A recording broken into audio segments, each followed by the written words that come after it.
Hey, everybody, welcome to Spoilers Intended. We are a podcast about series and films. I'm Andrew. Unfortunately, this week, Stephen and Ryan are both indisposed. However, I have a loyal listener who has been on the cast a couple times before. Nick, thank you for joining us. You are a resident Star Wars expert, more than I am and more than definitely Stephen. Yeah. Yeah, he's joining us or joining me with the episode 6 Acolyte review, 15-minute reaction. Spoilers are going to be absolutely everywhere. If you haven't seen the episode, make sure you check it out before this, unless you're just weird and you want to listen to it anyways. All right, so 15 minutes on the clock. Here we go. Nick, I want to know what your thoughts are. So my gut call as soon as the credits rolled is that this is the first episode where it's been super apparent that the pacing is off because the episodes are too short. It did feel like I can definitely. So I remember when we first started watching this, I refreshed in the, oh, this is nice. These are only like 30-minute episodes. They're not overstaying their welcome. But then every episode always feels a little strange just because it always feels like there's just not enough content. This is how Disney Plus operates. So like I'm used to it and have defended the decision in the past. But I feel like there wasn't a lot of action in this episode, right? This was kind of an expositional. We were building to something. There's going to be a lot more information next episode, but I think if you just had like 60-minute episodes, Mm-hmm. I feel like this would all flow A little bit better. nice. And like Well, I really like the show. I'm not saying that like this is actually the harshest thing I've said about the show here or otherwise. is that it's finally apparent in the 6th episode that the pacing is just a bit off, and I think it's because the episodes are so short.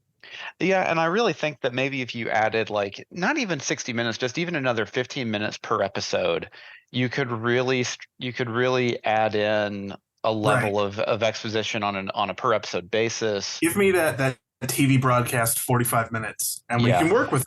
because the issue here is that honestly this still felt like almost a nothing episode because it was kind of like we had some good bits whenever we went back to Osha and Gamir. Mm-hmm. And I mean, one, he's ripped as hell.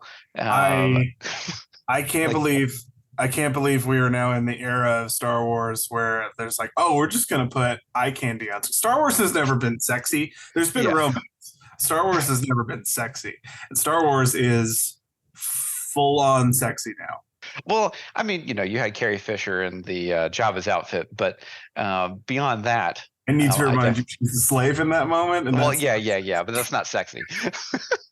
But it's definitely one of those where like he actively took his shirt off and like, wow, look at these back muscles, and I'm like, look at those back muscles. yeah. Dark triceps is Manny Jacinto is yoked out of his brain. yeah. But all of those kind of moments with him and Osha honestly were really good, and I think that was the best part of the episode was all of those kind of back and forth. I Just agree. because you still don't really know exactly what his general end goal is beyond just like, I want to live free. Okay, yeah, sure, everyone does. But every time we went back to Saul and I guess the Jedi Council with Venestra, I always feel like all the gears are turning very, very hard and there's no oil on the gears. Yeah, you can smell it. You can smell it burning. Yeah, it really feels like they're forcing a lot of these out like exterior conflicts into the dialogue, and it's very frustrating because the show could be a lot more like not even better paced, but just the scenes could be tightened up a little bit. And like I don't think that there was necessarily any fat on this episode. I guess maybe fixing Pip was kind of fat to be trimmed. Well, yeah, the I'm just gonna factory reset you on a droid that I've probably never seen before. I hope this is the universal way to Yeah, this is how it works with cell phones. Sure, I guess that's fine. Yeah. But like, yeah, I wanted Soul and May to like become. I want it to become half as interesting as anything that Kamir says to anyone. I know, right? Yeah, because like you're every time he speaks, you're like, oh, I'm learning something about what the other side of the. I'm learning something about the nature of the Force that isn't what the Jedi will teach Yeah. you. And pretty much Like for the most part, our perspective through all of Star Wars has always been through the eyes of the good Jedi, that kind of stuff. You get a little bit into it absolutely, with like Rebels and a couple other things here and there, but for the most part, especially for live action stuff, has always been through the focus of the good guys, essentially. absolutely. And so like every time he says anything, you're like, oh, this isn't bad. It's just another point of view, which like Yeah. Star Wars is also real good about Obi-Wan Kenobi. Oh, from his point of view, like it's a whole thing. Yeah. So like it's every time he says something, it's like, oh, this is interesting. We're learning more about like the depth of this really, really undefined magic system that Star Wars has. Hmm. And it's so interesting. And you're just like, I want to, every time he speaks, you feel like that storyline goes up another 10, 15, 25%. And then you Yeah. cut to like Soul, and he's just like Now, granted, I mean, like, kind of well, brooding and not advancing the story now, to be of his fair, he own. did just watch, his Padawan and one of his, and then all of his Jedi friends that hypothetically he's known for an incredibly long time, all get murdered, brutally murdered. So like I definitely give him like the moment of whenever he's like, I'm gonna go reset the thing, and he has that kind of like quiet moment of just absolute rage and despair, and I love that. That would like I want to see more of that. Yeah, no. Well, first of all, like he's an incredible actor, and so like Yeah, he's still doing a lot of good work, even when there's no dialogue yeah. on screen.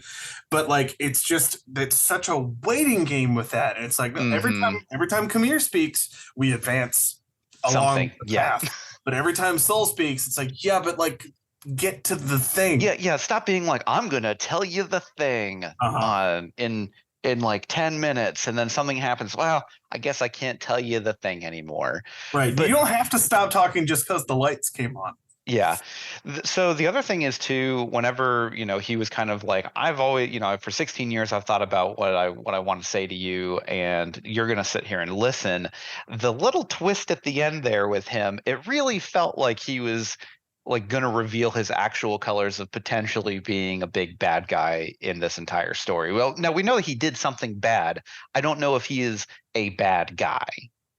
I don't think he's the big bad. I think he has a sin in his past that he has spent nearly 2 decades Come to terms with. trying to come to terms with, trying to like find some inner peace. Yeah. Um, and so I don't think he's the big bad. I do think like my gut call is still that May's going to kill him and give him the absolution that he wants. Um, That seems to be generally where it's going.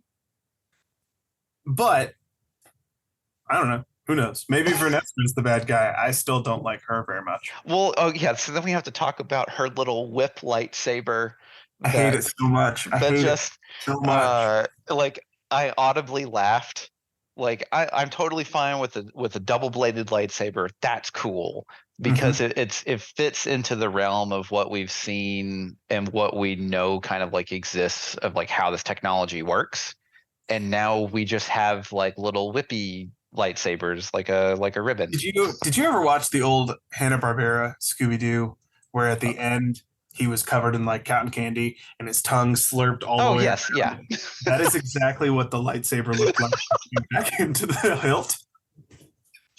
Yeah, I just I hate the lightsaber whip so much. yeah, I mean I'm trying to think of like we haven't seen in I'll say like in Star Wars Rebels or Clone Wars or anything like that. We haven't seen any kind of like weird lightsaber technology like this prior to this, have we?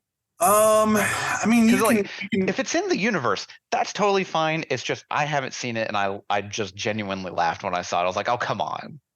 you can kind of like diagonally link a lot of like shield technology that's capable of blocking lightsabers is curved for some reason, and you Uh-huh. can kind of like link that point to like, yeah, sure, maybe the lightsaber can wiggle. That's fine. Yeah. So the other thing, and I'm glad that they brought in a little bit of a Legends thing, and maybe her lightsaber is also a Legends thing. I haven't read all the books, so I wouldn't know. But the other, It is um, Legends. Yes. the other Legends thing that they brought in was Cortos's armor, which is really really cool. I'm glad that he actually called it out as specifically that. So now we actually have an understanding of like what he was doing when he was fighting the Jedi last week. Yeah, so Cortos has actually been canon via the new Thrawn books. Um, Oh, you're right. You're right. You're right. he and Anakin go and do like a bombing mission on a Cortos factory. Mm.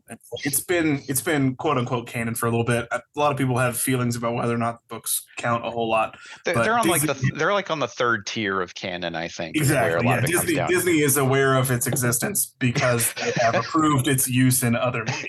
Yeah. It is cool. I really love that helmet, and I really, really Yeah, the like. helmet's really cool.